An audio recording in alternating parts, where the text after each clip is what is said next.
आपको एक किस्सा सुनाता हूँ जी। मैं महाभारत की शूटिंग चल रही है, सडनली मैं रास्ते पे जा रहा हूँ कहीं पे, एक पुलिस की गाड़ी आती है और मुझे ऐसे करती है, पता नहीं कि मैंने शायद सिग्नल तोड़ा, क्या किया, did I jump a signal, nothing. पता सर आपके नाम का वारंट निकला है, आप पुलिस स्टेशन आइए, it's a non available warrant. यार ये क्या हो गया। हम गए पुलिस स्टेशन, तो पुनीत सर, गूफी पेंटल, पंकज धीर जो करण बने थे, और चोपड़ा साहब, राही मासूम साहब के ऊपर बनारस से किसी ने केस कर दिया कि आपने जो वस्त्र हरण किया द्रौपदी का, उससे हमारे सम्मान को और हमारे दिल को ठेस पहुंची है, तो you should be put behind bars. हम पे एक्चुअली किसी ने केस किया, आयोग तक चला गया। अच्छा केस कर दिया, और वहां पे जज ने वारंट भी इशू कर दिया,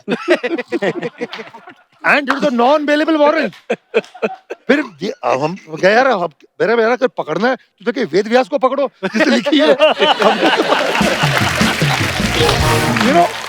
अच्छा खैर, उसके बाद तो चोपड़ा साहब ने खैर अपने वकील किया, और जाकर उन्होंने शायद बात रफा दफा कर दी। You won't believe Archana, about 2-3 years back, 2-3 साल पहले, हम भूल भाल गए सर, 30 साल के बाद ऑलमोस्ट, फिर सडनली देखा तो मेरे घर पे फिर वारंट आ गया। Really? वो केस अब खुला 28 साल बाद। Oh my God! अच्छा, ना चोपड़ा साहब हैं, ना रवि जी हैं, ना राही साहब हैं, ना पंडित नरेंद्र शर्मा है, तो मेरे पे, गूफी पे और पंकज धीर पे केस। हम एक दूसरे को फोन करें, क्या करना है भाई? क्या you won't believe, we had to hire a lawyer कि भैया जाओ हमको रिप्रेजेंट करो। बनारस गए, पकड़ के गए, मैं तो बोला भैया मुझे जेल में डाल दो यार, इसी बहाने और पब्लिसिटी मिल जाएगी। मैं तो पैसे नहीं देता सर। बनारस गए, उस बंदे ने क्या पता कि आपसे फोटो खिंचा रही थी हमको बस। Can you imagine? Really? पर लोग हाँ अक्सर ऐसी हरकतें कर लेते हैं। एक और बड़ा किस्सा कमाल का है।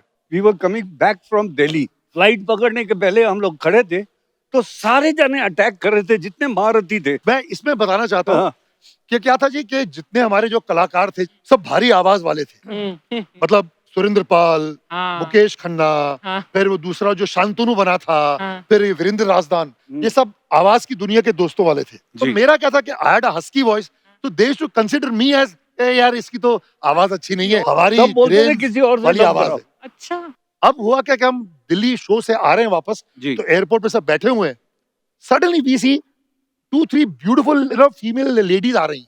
सडनली औरतें चल के सीधा मेरे पास आती हैं। Mister S sir, we like to tell you something, what a sexy voice you have. मैं ये भला आपका जो हस्क है आपकी आवाज में, हम उसके कायल हैं, फैंटास्टिक। मैंने फिर इनकी सब की तरफ देखा, बोला भैया तो कहते ना, you know nothing succeeds like success। एक शूटिंग का किस्सा मुझे याद आ रहा है। किसका? शूटिंग पे। अच्छा। तो जैसे ही दुर्योधन के 99 पुत्र वीर गति को प्राप्त हो चुके, तो उसके बाद हम पांचों पांडव गांधारी के पास जाते हैं आशीर्वाद लेने कि भाई एक ही के 99 पुत्र, उसके भाई। गलती होती है यार। तो गांधारी से आशीर्वाद लेने जाते हैं कि एक ही आपका पुत्र बचा है, तो अगर आप उसे समझा सके तो छोटा सा टेंट था फिल्म सिटी के अंदर 2 नंबर पे, और उसमें जगह कम थी और ट्रॉली लगी हुई थी, तो हम लोग बार बार जाते थे, और सबसे पहले मैं बड़े वाला जाके जैसे आशीर्वाद देता, प्रणाम माता श्री, वो कहती थी आयुष्मान पाओ।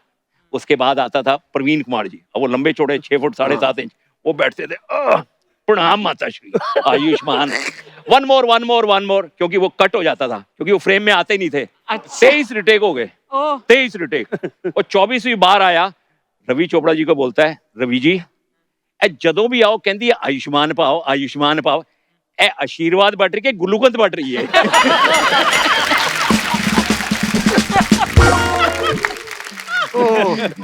वाकई यार, इतनी बड़ी स्टार कास्ट के साथ काम करो, और सब अलग अलग प्रदेश से, अलग अलग भाषाओं को जानने वाले लोग, पर वाकई बड़ा मजा आता होगा आप लोगों को। खाने का एक बहुत अच्छा किस्सा है जी। पुनीत जी जो है, जैसे ब्रेक होता था तो सबसे पहले खाने की टेबल की तरफ भागते थे, और सब लोग वेट करते थे, गड़ करके इनकी प्लेट पूरी भर गई, बाकियों के लिए कम बचता था। तो एक दिन शॉट हो रहा था इनका और पंकज का, तो उनको लगा कि यार, और विदुर आया हुआ था, विदुर का लंच के बाद था, तो विदुर जो है वो खाने की टेबल के पास खड़ा हो गया कि यार इससे पहले ये आएगा पुनीत, मैं खाना डाल लूंगा। तो उसने जब तक ये पहुंचा वहां हटो उसने भर के खूब सारा जो चिकन मटन था वो खूब भर लिया, तो ये आया तो इसको मिला नहीं, तो इसने पंकज को बोला, पंकज, विदुर, तो विदुर था कश्मीरी, उन दिनों कश्मीर में डिस्टरबेंस चल रही थी, तो पंकज ने क्या किया, विदुर को बाजू में बैठाया, और कश्मीर का क्या हाल है, उसने कहा यार ऐसा है, बड़ी प्रॉब्लम। अब उसने टेबल, वो जो प्लेट थी ना, वो ऐसे रख ली। अब इसने क्या किया, एक बोटी उठाता था और एक बैंगन रख देता था वहाँ पे। एक बोटी उठाता था, बैंगन रख देता था। अब वो इतना इमोशनल हो गया विदुर, रोने को हो गया कश्मीर का बात सुन के। तो थोड़ी देर बाद पंकज ने बोला यार तू इतना इमोशनल हो, खाना तो खा ले। वो खाना देखा तो सारे बैंगन, मटन की जगह सारे बैंगन की प्लेट। ये डेली की कहानी होती थी कुछ ना। सोचो इतने बड़े बड़े योद्धा, बच्चों वाले काम हो रहे हैं। अच्छा सर, मेरा आप सबसे एक सवाल है कि जैसे बहुत बड़े बड़े सीन जब शूट करते थे, युद्ध का सीक्वेंस शूट होता था, तो इंसानों को तो लाउड स्पीकर पे बोल सकते हो आप कि आगे बढ़ो, युद्ध करो, वापस आओ, रुक जाओ। तो जो हाथी घोड़े होते थे उनको कैसे कंट्रोल करते थे आप? वो घोड़े जो थे वो पप्पू वर्मा जी के थे। अच्छा, वो उनको पता होता है पैकअप कब होना है और शुरू कब होना है और एक्शन कब होना है। अच्छा, आपको 6 बजे के बाद वो घोड़ा ऐसे करने लगता था कि मेरे को शूटिंग नहीं करनी है। वो घोड़ों का तो ऐसा होता था कि रो में लगे होते थे और बड़े सुस्त एकदम। हाँ। स्टार्ट कैमरा, ओह, एक्शन। वाह, फिल्मी घोड़े। हाँ हाँ, फिल्मी फिल्मी। हाँ। नीतीश सर, आपने तो रथ भी चलाया था, सारथी बने थे आप, बिल्कुल। तो आपको चलाना आता था उससे पहले? आपने कभी चलाया था घोड़ा? देखिए, मैं हूँ वेटरनरी सर्जन। इसीलिए तो लिया था कृष्ण जी के रोल में कि घोड़े संभाल सके ये। तो मैं हूँ वेटरनरी सर्जन। मैं बॉम्बे और पूना के रेस कोर्स में काम करता था अच्छा जी, एज एन असिस्टेंट वेटरनेरियन। वाह तो हर प्राणी का अपना एक स्वभाव होता है, उसकी आदतें होती हैं। जी। तो रथ चलाना इसीलिए आसान था क्योंकि घोड़े बड़े प्रेडिक्टेबल प्राणी होते हैं। अच्छा जी, हाँ, वो स्वभाव मनुष्य की तरह बदलते नहीं है। अच्छा, वाह, हाँ जी, बहुत अच्छे। इतनी अच्छी बात बोली है। बदलते नहीं है। वैसे एक किस्सा पुनीत जी का बहुत अच्छा, अगर आप वो अपने मुंह से सुना दे तो। क्या क्या पुनीत जी? क्या था कि you know those days we just started and suddenly लोग हमको पहचानने लग गए थे, हमें शोज मिलना शुरू हो गया था जी।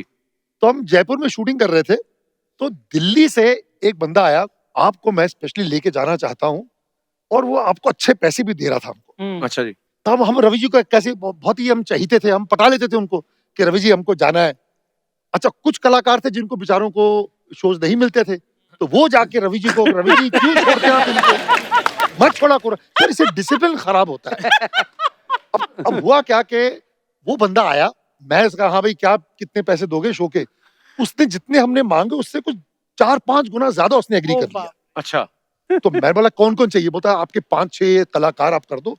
तो मैं, मुकेश खन्ना, रूपा गांगुली, अर्जुन, शकुनी, गजेंद्र चौहान और पंकज धीर, तो 8-10 आदमी को मैंने इनके बिहाफ पे सबके पैसों की बात कर ली। अच्छा, उसने जी हमको कुछ बड़ा साइनिंग अमाउंट भी दे दिया। अच्छा, और उसके बाद देखो जी, सैटरडे को शो है और सैटरडे को शूटिंग है, हम्म। फ्रॉम जयपुर टू दिल्ली 5 घंटे का सफर है। उसने सर आपको यहाँ से 2 बजे निकलना पड़ेगा या आपको 1 बजे निकलना पड़ेगा। डोंट वरी, रवि जी को मैं पटा लूंगा, रवि जी तो मेरे खास खास है।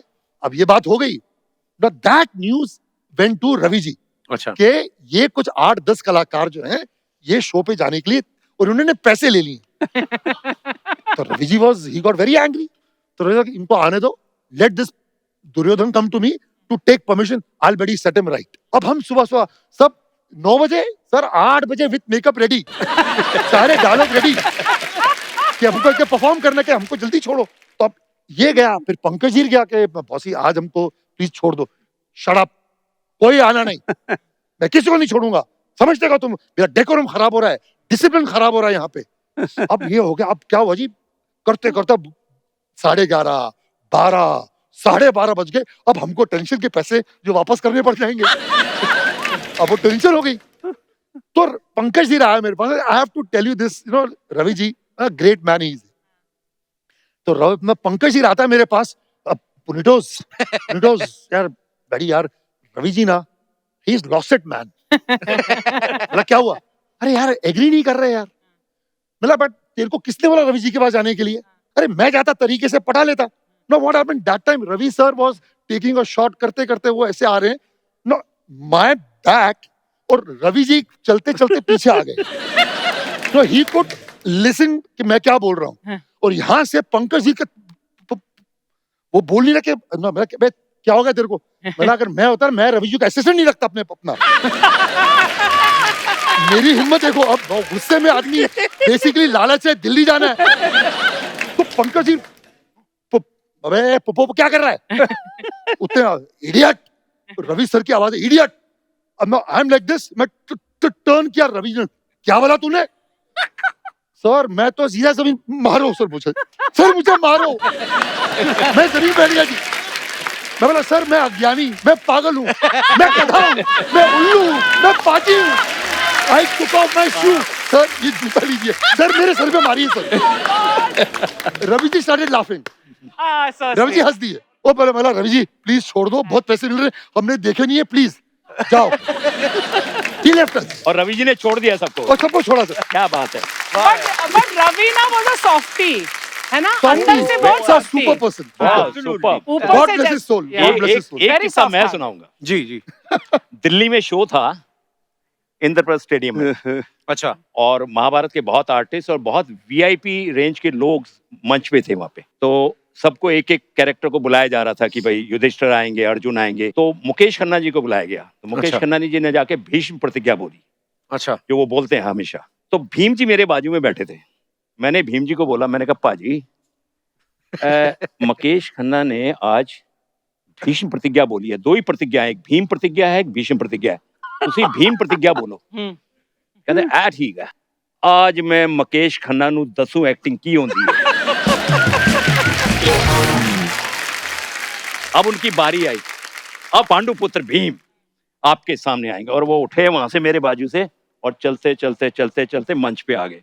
वो मंच पे वीआईपी बैठे हैं और माइक लगा हुआ था, स्टैंड वाला माइक होता ना।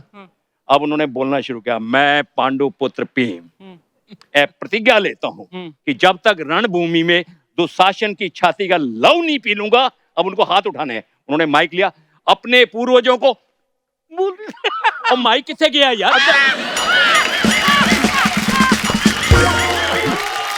जो माइक में नहीं बोलना था वो बाहर बोल दिया। जो गया, जो पब्लिक ने शोर मचाया है, बाप रे। One of the fantastic moments in that.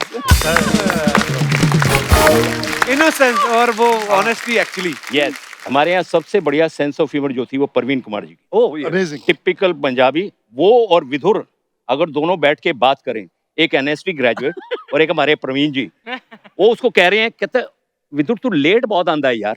कहता नहीं पाजी मैनू ना, I am a trained actor. कहता सही कह रहा है, तू ट्रेन्ड एक्टर है क्योंकि तू ही ट्रेन तो आंदा जांदा है।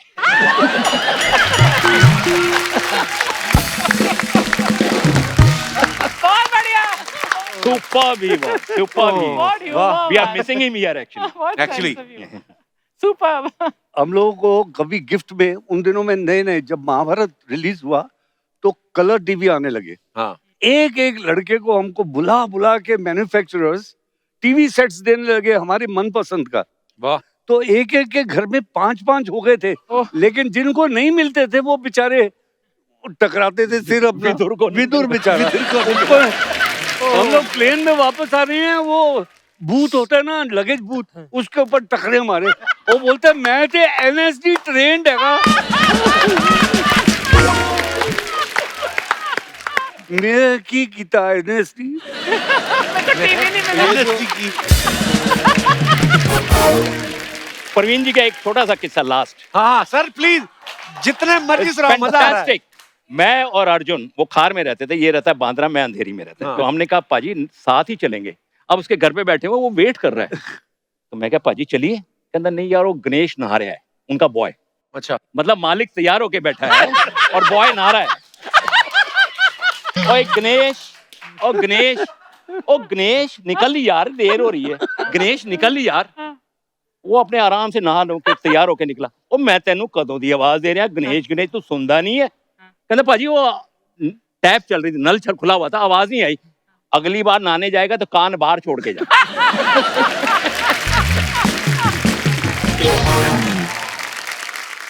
अर्जुन सर, महाभारत के टाइम अज्ञातवास के समय जब अर्जुन ब्रह्मला के रूप में रहते हैं, तो उस समय आपने क्लासिकल डांस सिखाया था राजकुमारी को। तो सर वो किरदार करते हुए वो आप नॉर्मल हो गए थे उसके बाद? क्योंकि वो मैं अपना किस्सा शेयर करना चाहता हूँ। मैंने ब्रह्मला प्ले किया था तो मैंने उसमें माई बरहल्ला का रोल किया था। तो 6 महीने हमारे कॉलेज में रिहर्सल करवाते रहे, तो मैं घाघरा पहन के घूमता था। वो जब प्ले खत्म हो गया, हमारा फर्स्ट भी आ गया, उसके बाद मेरी चाल वैसी हो गई। इनकी अभी भी वैसी है, हैं? इनकी अभी भी वैसी है। चला के देखो। ये देखिए, पहली बात तो महाभारत का जब ये सीक्वेंस शुरू हुआ होने वाला था बृहन्नला का, मुझे नहीं मालूम था। रवि जी एक दिन बोले कि तेरा चल तू तैयार हो जा, तेरा बृहन्नला का सीक्वेंस आ रहा है। मैंने कहा व्हाट इज बृहन्नला? हाँ। बोला है तेरे को मालूम है? मैं नो आई डोंट नो। बोला वो तेरे को ना वो बनना है। मैंने कहा यार ये क्या बात हुई, 6 फुट 2 इंच का आदमी, ये क्या करूंगा, और तेरे को डांस भी करना है। मैं कहा पाजी मैं तो डांस नहीं करूंगा, डांस आता नहीं है, मैं गा लूंगा लेकिन डांस नहीं करूंगा। तो बोले तू हिस्ट्री चेंज करेगा का के?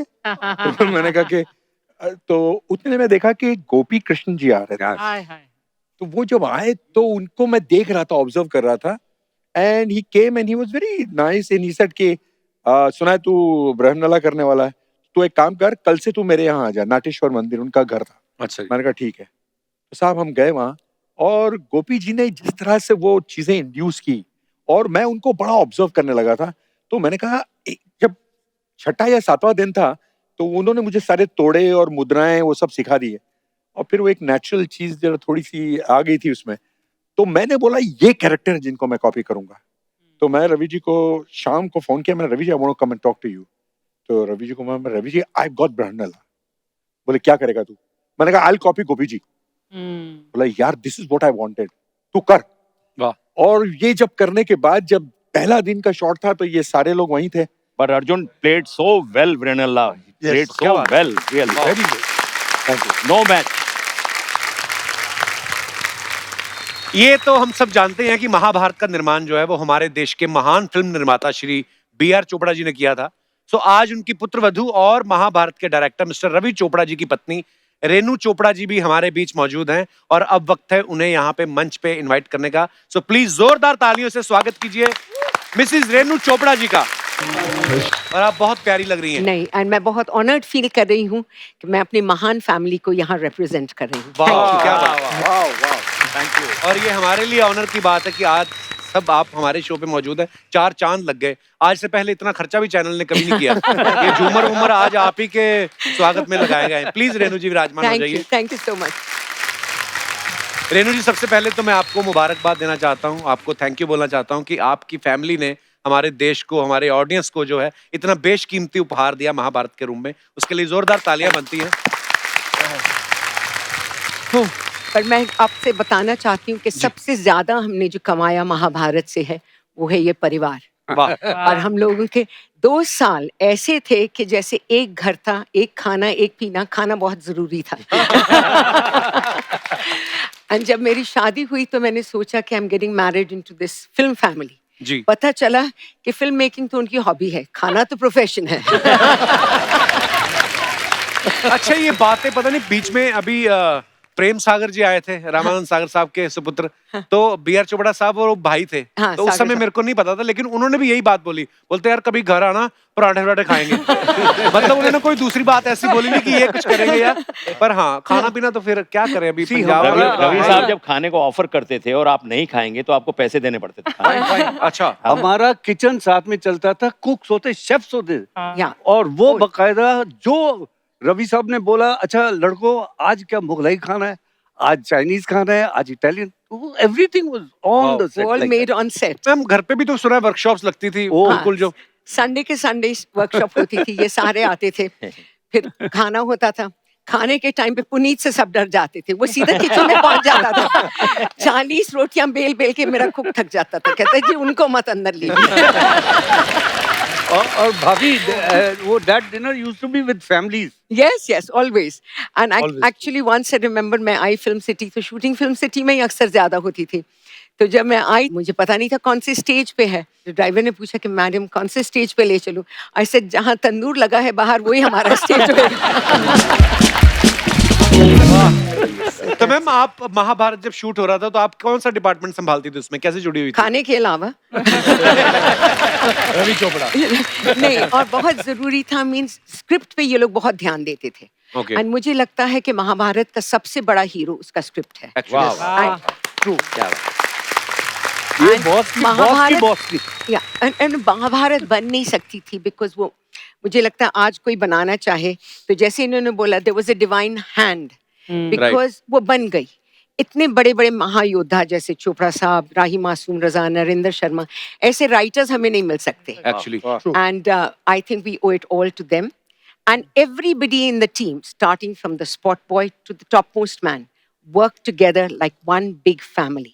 मैम आजकल तो ग्राफिक्स बड़े आ गए हैं, मतलब वीएफएक्स आ गया, बहुत सारी टेक्नोलॉजी आ गई है, लेकिन उस समय जब इतनी बड़ी सेना दिखानी तो वो कैसे, आजकल तो मल्टीप्लाई कर देते हैं, लेकिन उस समय कैसे दिखाते थे? मेरे दिमाग में आता था अभी जब मुझे समझ आया, मुझे लगता हो सकता है जो कौरव मर गए हो कपड़े चेंज करके पांडवों की सेना में, ऐसे तो नहीं करते थे कि जो कौरव चले गए वो पांडवों की सेना में आ जाओ? आपने जो कहा है बिल्कुल सही हम लोग जयपुर पहुंचे शूटिंग करनी थी जयपुर अच्छा जी। वॉर सीन्स बिकॉज वहां पर टेलीग्राफिक पोल्स नहीं होते थे तो अब ये सोचा कि इतना क्राउड है हमें उस टाइम पे मिलते थे 6 लाख रुपए पर एपिसोड अच्छा फ्रॉम जी। गॉडरेज अच्छा एंड तब भी हमारा नुकसान होता था 7.5 लाख में बनता था एपिसोड तो आई रिमेम्बर रवि घर आते थे पापा से कहते थे कि मैं कितनी भी कोशिश करूं 6 लाख में नहीं बन सकता ही सेड तुम एक बात याद रखना तुम दिल से बनाओ ये तुम्हारा एटीएम होगा एनी टाइम मनी वाह विल बी महाभारत क्या बात है। एंड हम जयपुर जब पहुंचे तो कोई प्रॉब्लम नहीं था there were no extras to be paid वो जितने गांव वाले थे वो सब सैनिकों के कपड़े पहन के आ जाते थे रोज वॉर सीन्स करने एंड रोज शूटिंग हो जाती थी एक दिन वो चक्रव्यूह का सीन था जयपुर में जी तो सुबह सुबह वो जो जूनियर आर्टिस्ट से गांव से आते थे वो आए ही नहीं सब आर्टिस्ट तैयार होके बैठे 11 बज के 12 बज के 1 बजे देखा कुछ आने शुरू हुए तो रवि जी ने बहुत गुस्से में थे बोले मेरा सारा प्लानिंग खराब कर दिया उनका जो एजेंट था उसको बोला कहाँ से आ रहे हो बोले सर जी महाभारत देख रहे थे आज संडे है महाभारत देख के आ रहे हैं क्या बात है। मैं आपको एक बड़ा अजीब सा किस्सा सुनाता हूँ हमारे कैमरामैन थे वाहब वॉज यंग मैन बहुत ब्रिलियंट आदमी थे तो उसकी बहन की शादी थी कहते हैं हम लोग वेट कर रहे हैं बारात नहीं आई हाँ 10 बजे आना था बारात ने और हम वेट कर रहे हैं कोई नहीं आई ये लोग पहुंचे 2 बजे तो इस वाले मौलवी ने उनसे पूछा भाई मियाँ इतनी लेट बारात तो आपकी 10 बजे आनी थी कहते क्या करें हम महाभारत देख रहे थे ये प्यार था एक्चुअली बोलते महाभारत हैं के लिए। आप अगर देख रहे थे हमें भी बता दिया होता हम भी देख लेते वाह वाह क्या बात है। इसी बात पे मैं आपसे शेयर करना चाहती हूँ जब हम लोगों ने महाभारत बनाई तो हम लोग उसका स्क्रिप्ट लेके गए तो दूरदर्शन तो गिल साहब थे वहाँ तो उन्होंने कहा कि देखो बाकी तो सब ठीक है पर आप कह रहे हैं आपके राइटर हैं डॉक्टर राही मासूम रजा वो महाभारत कैसे लिखेंगे सो डैड टोल्ड हिम कि महाभारत ना हिंदू है ना मुसलमान है it is a story of every family ये जो डिस्प्यूट होती है फैमिली में हर घर में महाभारत होनी चाहिए रखनी चाहिए किताब टू अंडरस्टैंड कि क्या नहीं करना चाहिए रामायण आपको बताता है क्या करना चाहिए एंड ही सेड अगर राही साहब नहीं होंगे तो I will walk out I will not make Mahabharat because the concept of Samay was Rahi sahab and अगर समय नहीं होता तो कोई ये कहानी बांध नहीं सकता वाह वाह क्या बात है। आज भी मेरे पास बड़े चोपड़ा साहब के 2 पत्र हैं जो उन्होंने मुझे लिखकर लंदन भेजे थे अच्छा जब महाभारत का रीटेलीकास्ट हुआ मेट्रो चैनल के ऊपर जी तब मैं यहाँ पर नहीं था मैं लंदन में रहता था तो उन्होंने एक दिन मुझे पत्र आया बीआर फिल्म से पत्र आया तो मैंने खोल के देखा उसमें उन्होंने लिखा था कि जब पहली बार महाभारत बन रही थी तो मुझे तुम्हारा कंट्रीब्यूशन समझ में नहीं आया क्योंकि देखने का पूरी तरह से समय ही नहीं मिला आज रीटेलीकास्ट में देख रहा हूँ थैंक यू वेरी मच वाह ये जो डायलॉग्स हैं राही साहब के आज भी कानों में गूंजते हैं मैं और भाभी कई बार ये बात कर चुके हैं कि पूरा 10-15 दिन बैठ के केवल एपिसोड्स को देखने की इच्छा मन में होती है एक साथ देखने का समय ही नहीं मिल रहा है पर आप देखिए कि लोगों के दिलों में कितना छाया हुआ है महाभारत। आज भी जब लॉकडाउन शुरू हुआ जी तो लोगों ने गवर्नमेंट को लिखना शुरू कर दिया कि रामायण और महाभारत जो है वो दोबारा शुरू किए जाएं, उन्होंने किए भी और वापस से उसकी बहुत बड़ी popularity। अच्छी रेटिंग आई उसकी। क्या बात है यार, वाह। बिल्कुल पहले जो है महाभारत की वजह से लॉकडाउन होता था अभी लॉकडाउन की वजह से महाभारत हमारे पास कुछ पिक्चर्स हैं सर जी। आपको दिखाना चाहते हैं, कुछ यादें ताजा की जाएं थोड़ी। वाह वाह ये आपका फैंटास्टिक वाह सर, अर्जुन सर वैसे लड़की भी होते तो बड़ी हॉट होते आप। तो मैं आपको नहीं छोड़ता फिर। नेक्स्ट। वाह, वाह मजा आ जाता था ऐसे। जम्बूरी मैदान। इसके मास्टर शॉट लिए थे हमने जयपुर में। जयपुर में Abhimanyu, he is in London now. He is in London. क्या खूबसूरत कॉस्ट्यूम थे, वाह मजा आ जाता था देख के। फैंटास्टिक। ये फर्स्ट टाइम So ऐसे डिजाइन nostalgic. किए गए थे ओह, कॉस्ट्यूम्स, बड़े ध्यान से। This is Rama Vij. रमा विज जी, रमा हाँ, विज yes, जो yes. नुक्कड़ में हाँ, टीचर बनी थी ना। रमा। आप नुक्कड़ पे भी जाया करते थे। भैया हमारे लिए 16,108 नुक्कड़ अलाउड है।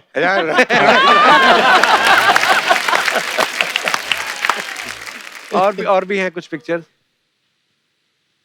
ओ ये अर्चना जी। भैया। अर्चना जी, ये क्या हो रहा है? आपके साथ ये क्या हो रहा है? ये आपने 16,108 वाली बात सीरियसली तो नहीं ले ली? ये पीछे कौन है? मैं वही तो देख रहा हूँ, ये कहाँ की पिक्चर है?